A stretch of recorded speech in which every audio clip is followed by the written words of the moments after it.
Download the Open WRT firmware for your Linksys router from the official Open WRT site.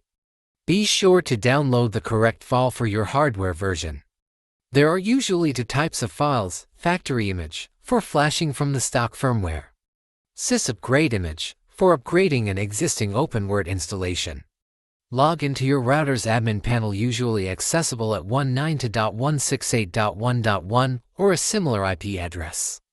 Back up the configuration in case you need to revert to stock firmware. Log into your router's admin panel, navigate to the firmware update or upgrade section. Select the downloaded Open WRT firmware file. Start the flashing process. Do not turn off the router during this process. After flashing, the router will reboot. The process may take several minutes.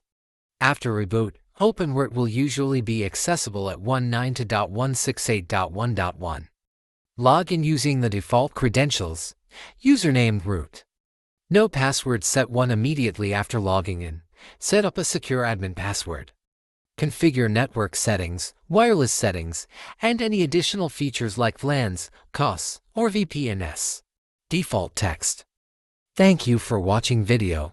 For more informative video, please subscribe to our channel.